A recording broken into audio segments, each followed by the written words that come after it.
and welcome to Get the Table, another wrestling roundtable discussion podcast with myself, Adam Wilborn, and the Dadley Boyz of WhatCulture here to discuss another burning wrestling issue. But before we get into it, if you're a fan of this sort of thing, make sure you subscribe to WhatCulture Wrestling on either iTunes, Spotify, or wherever you get your podcasts from for daily wrestling podcasts where we review Raw, SmackDown, the Wednesday Night War between AEW and NXT pay-per-views. We have interviews, more roundtable discussions like this one, and a roundup of the week complete with a bloody good quiz, of course, on WrestleCulture. But as I said, joined by Michael Hamflett and Michael Sidgwick. And gents, we are gathered here today to talk about WWE releases. Over the weekend, we found out that Luke Harper, Sin Cara, and The Ascension have been released by WWE. And before we discuss about wrestlers who could potentially be released by WWE next, your reaction to that news? I was in complete shock.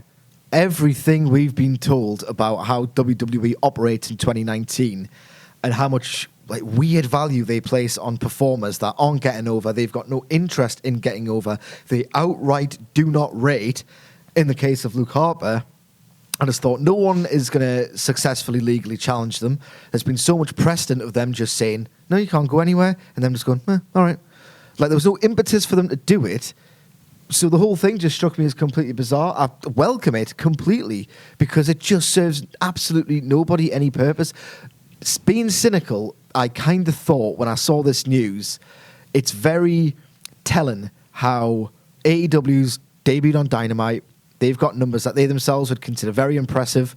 But ultimately, after about 10 weeks, we've settled into a sort of familiarity. It's been marginalized and it's all specific, the conversation to, it's Wednesday Night War, just between the two shows that aren't the flagships. This thing, as much as people might absolutely adore it, isn't going to change the world. They're looking at the complexion of Dynamite and Dark and who isn't on the show and thinking, they can't really book that many guys on it. And I'm just thinking, in my heart of hearts, my cynical heart of hearts, this thing isn't the game changer we thought it's going to be. Why not just release the talent? It is interesting that you say that all of a sudden them not thinking of AEW as a threat would then allow wrestlers back onto the market as if AEW was the only possible threat to begin with. You know, they weren't exactly releasing wrestlers 2 years ago when the independent scene was having a boom of sorts. You know, there's been this image that I've had in my head of WWE being like a cash and carry for wrestlers for years now, where they're just on high shelves. And then earlier this year, they needed an out for the Daniel Bryan Rowan storyline. So it was just, we'll pluck Luke Harper off the shelf. Down he comes into that, use abuse, back on the shelf again. So yeah, there's probably something to that AEW's now, their existence that's been normalised somewhat has made them feel comfortable enough to do it. It felt like getting their admin done before Christmas. Like there was a few a weird few loose ends to tie up with some of these guys.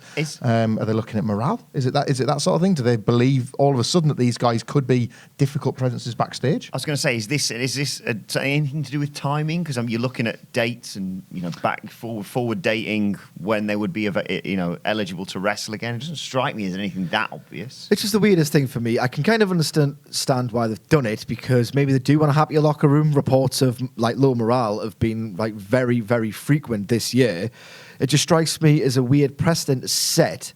That's how it struck me initially, because surely you're thinking, if you're a disenfranchised WWE talent and you're on Twitter and you see all these this news of this spring cleaning but winter cleaning, you're probably thinking to yourself, well, can I not go? And then that's the first thing you think of. But then equally at the same time, they've got so much legal muscle behind them that even if it is the impetus for other people to go, well, you've done that with them, why can't you do it with me? It doesn't matter. You're not going to be able to challenge them on any meaningful level. So they can basically do what they want. They've wanted to do this. My first impression, as I said, was because they probably realised that AEW isn't a world changer, and they probably just want to have a happier locker room. It must be a bloody headache. Maybe Triple H is the head of talent relations. We know this. He's probably thinking, for Christ's sake, Vince, you're asking me to run NXT as a viable television proposition. I have got two major roles, one of which is a complete headache that's precluding me from doing my job. And then Vince remembers what the actual job is. Oh, we need to kill off AEW. Fine, just release anybody you want. I'll get rid of all those headaches for you. I don't know. It's just a strange thing that I think maybe a lot of factors contributed towards. Yeah, do you think this is a sea change in how WWE perceives their talents and perhaps a sign of things to come, that they may release more wrestlers? Or is it more likely that it's Vince McMahon just waking up over the weekend and saying, Oh, sorry, just get rid of them before. I don't know. It's from the outside. It's quite interesting for us, isn't it, to get to see who might go next or what this decision is going to reflect. Say in like 6 months, if we see like a sea of like more releases.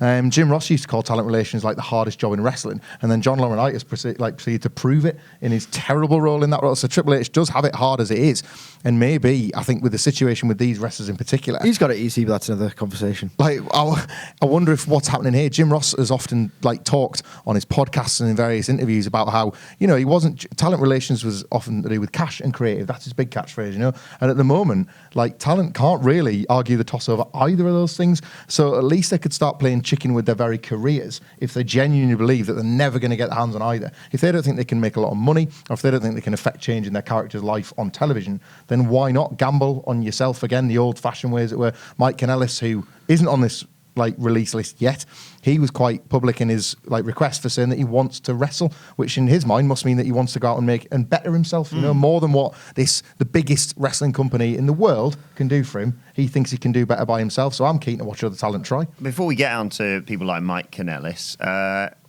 let's pick Luke Harper, because it seems the most obvious one and the one that everyone's discussing the most. Very quickly. That's for the thumbnail. Indeed. Where do you think he will end up, and what do you think's best for him? He seems destined, in my opinion, to go to All Elite Wrestling. I know there's someone very influential behind the scenes who's a close friend and a huge fan of his. I think that isn't Arn Anderson, by the way. Arn Anderson is a producer for All Elite Wrestling. He's a huge fan of Luke Harper's. Brody Lee's, as we're going to have to start calling him now.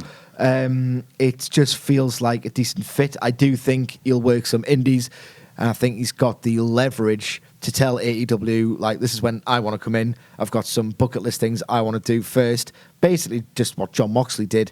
It just feels like, but then again, he could easily go to New Japan Pro Wrestling as well. I think he's a fit in both. I think you could visualize it in both. AEW, before the first episode of Dynamite, I think we spoke about how they couldn't possibly just be signing guys up lest they look like a TNA light, and yet, like Jack Swagger. Transformation to Jake Hager is such a success story. You know, he's done so little, but that's because they've found the perfect role from up to this point. So we kind of have to give them a pass now. I think maybe, you know, you might have done yourself, Cedric, but certainly collectively we have to give them a pass now, that if they're going to sign a guy, it's not going to be so-and-so's in the Impact Zone. It's going to be, here's somebody brand new with something totally different to offer. And yes, the initial pop might be because you saw them getting wasted on WWE television, but what they're going to become is something very different. Without being too on the nose, the paradigm has in fact shifted with the whole TNA thing. A lot of the guys were either considered surplus to requirements by WWE or genuinely fancied a crack at headlining in a smaller pond. It's different now, where I don't think it's the old WWE stink. I think realistically of like Val Venus or like a Pope, who did do well in TNA, but he was never a world beater in WWE. So there's always that perception of, oh, he couldn't get it done in WWE, so no wonder he's in TNA. And by association, TNA is just guys who couldn't make it in WWE.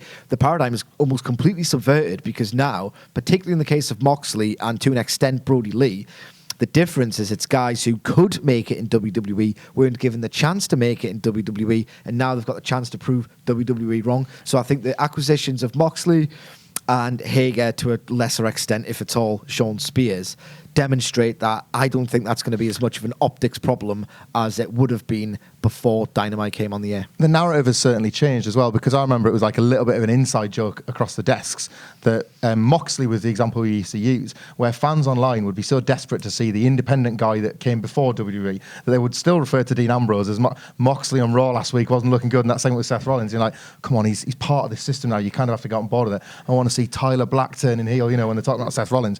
But Jon Moxley kind of claimed his name back, because I'm talking about Jon Moxley as my favourite wrestler of the year, or whatever he's doing is amazing. So wrestlers are like, it's that name and that identity, that Brody Lee that now might once have had you rolling your eyes a little bit, suddenly, can be brought back to life through something like AW. And that's, you know, for Brody Lee and for other potential wrestlers, that's got to feel quite exciting.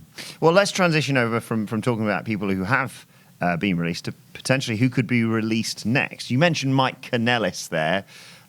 He strikes me as someone that probably should have been on this list, not because I think he should have been dropped by WWE, but I think it's better for everyone involved if he was. I worry that Paul Heyman's semi for his wife is going to keep Mike Kanellis there, whether he wants it or not. Like, he has asked for his release at the exact same time as these guys, hasn't got it. Maria's pregnant, so isn't going to feature on television, but that could leave him landlocked there for years if they really feel like they want to keep her. I think in signing those two back, and Maria was obviously quite a useful target for them because she's got history with the company, they probably thought they were getting her, and like he would be the bonus. There's a Mark Merrow and Sable dynamic to them too, and I worry for Mike Kanellis that he's going to kind of be stuck there. But on the plus side, you know, he's got 2 kids, so at least they're going to get the bills paid. But we know of his creative dissatisfactions. That's quite sad for him, I think. Yeah, if you look at the complexion of the list of guys who were released, I think it's important to consider whether it was a decision that WWE just thought, right, they're surplus to requirements, they're costing us money that we don't necessarily need, but we could probably do with, so let's just get rid of them. It seems to me like a combination of guys who were desperate to leave, who had in fact officially, formally asked to leave in Harper and Sin Cara. I don't know where the Ascension fit into this. I don't really follow them that closely on That's what Vince social said media. about them on the main roster, I think. I know. I don't really follow them that closely on social media. I do know that one of them, the specific one escapes me, I'm sorry, tweeted something along the lines of freedom. But you never got the impression that the Ascension were out there going, oh, God, I wish I could just rock up this New Japan tag team division that isn't so hot of late. It just struck me. Got a great idea for a cult on Dynamite. I know, it just struck me. I've got Cody used to Stardust. That is giving me horrible flashbacks. Horrible flashbacks. Don't do that, Cody. You're having a couple of nightmares of late. That's a nightmare that you don't want to get involved in. So I'm thinking, is it guys that they just knew were deeply unhappy and just thought get rid of, or were the Ascension sort of actual old school spring cleaning? They're doing nothing for us. Let's get rid of them. As for Kanellis, yeah, I'm with you, Wilborn. I was shocked. And if I'm being perfectly honest, perversely amused by the fact that his name wasn't on this list, because if anything, he's closer to the Ascension level than the Luke Harper in terms of what people want to see from him. He obviously wants to go. He's asked twice to leave.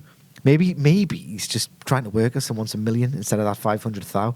But yeah, weird that he wasn't on it. And the fact that he wasn't, if he does in fact want to leave, that's not a good look for him. Like. Maybe the spousal abuse wasn't such a stretch from like Vince McMahon. Like they're just all treated like Maria was just method. It's like love keeping a thumb on this guy.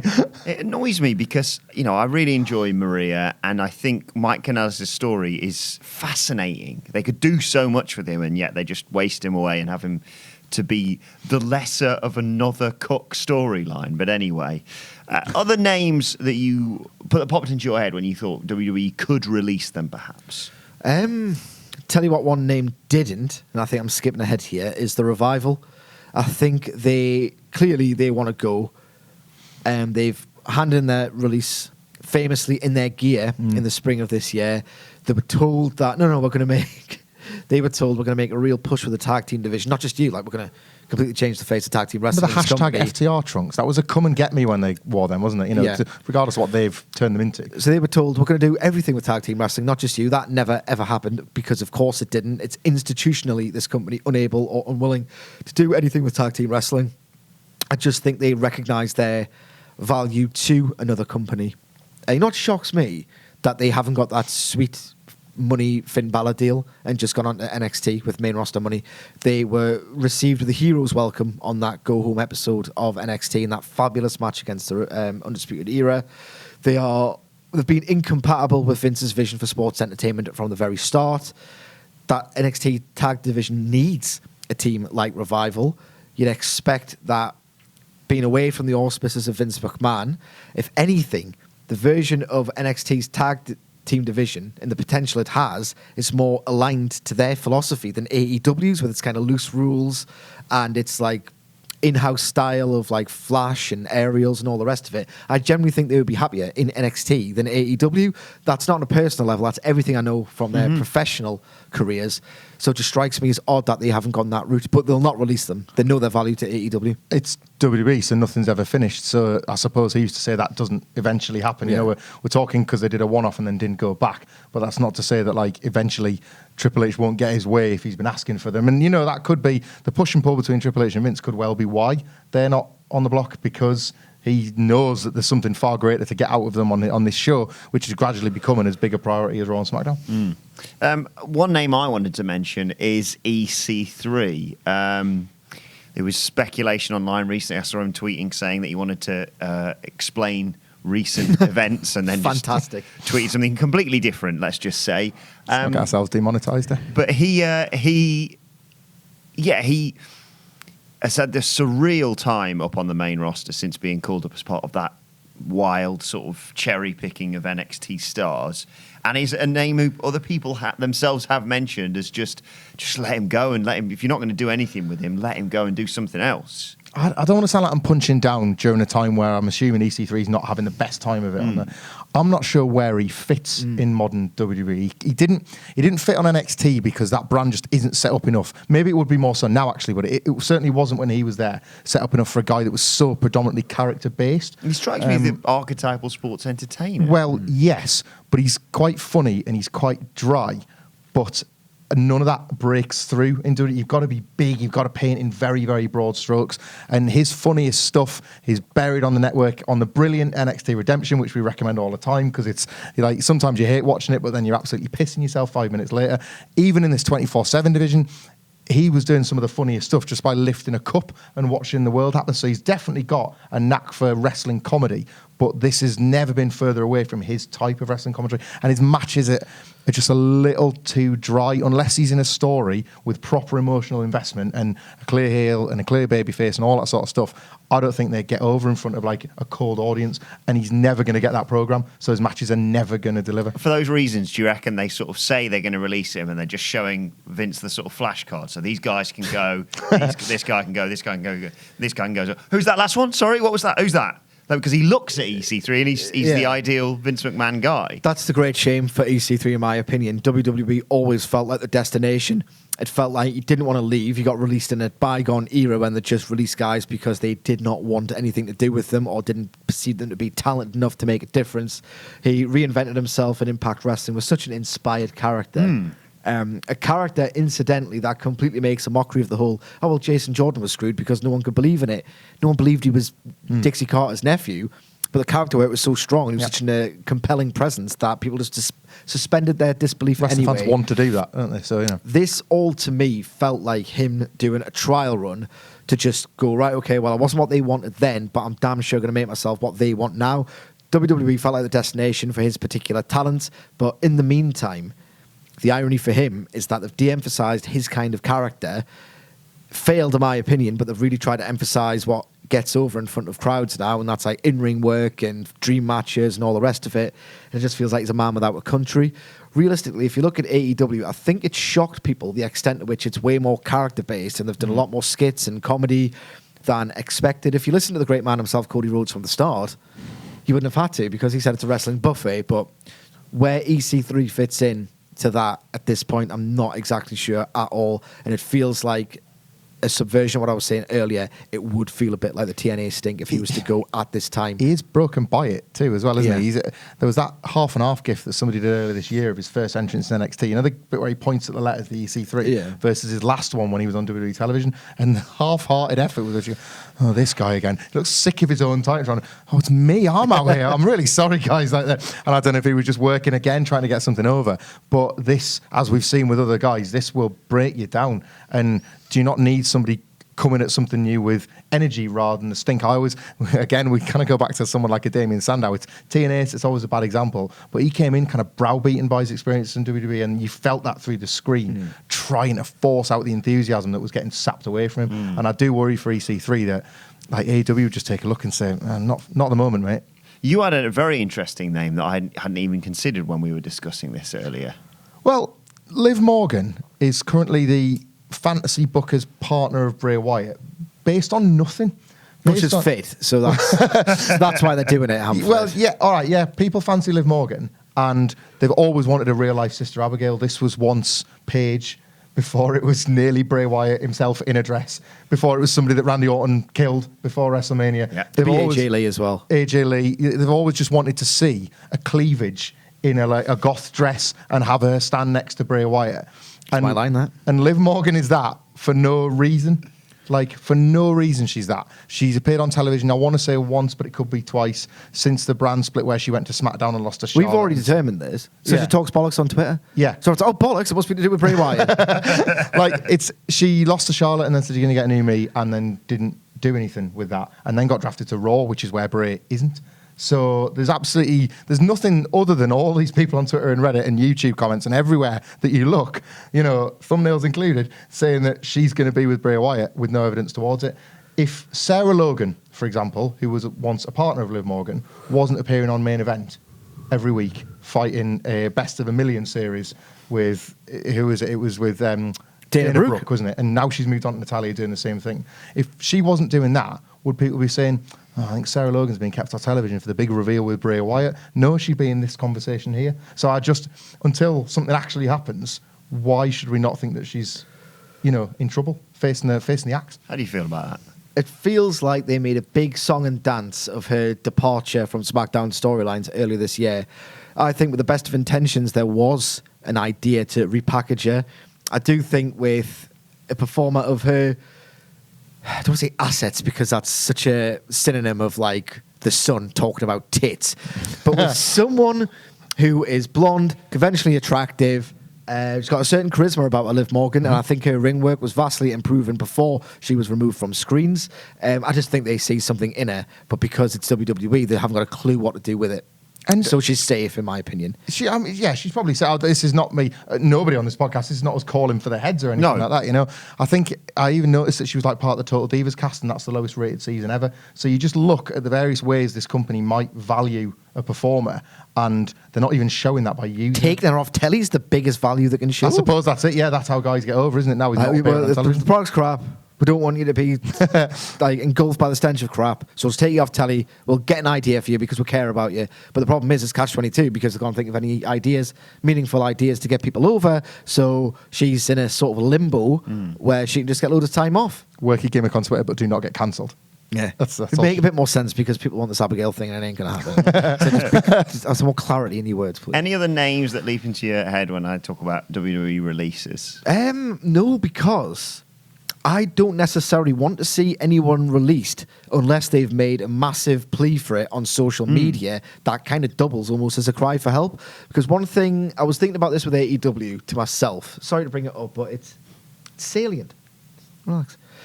Is that I was thinking, in my brief thought when I was looking at how they're just unable to get that many people on TV without it just being a TNA, WCW late, WCW car crash of 2-minute segments, 2-minute segments get you on TV. I was thinking, should they encourage other people to work elsewhere, or have they, not considered their roster size and thinking, should they release people? And instantly I just went, no whatsoever. Institutionally, pro wrestling does not reward its players enough with money at all. Mm-hmm. So I'd rather people, if they're happy to sit there and take the money and not get used, just pay them the money. You've got enough of it. You're disgusting with how little you pay it comparative to what the top brass get. I wouldn't want to see anyone released until I was completely crystal clear that they wanted to leave. And I'm thinking the Revival want to leave, but they're not going to get released.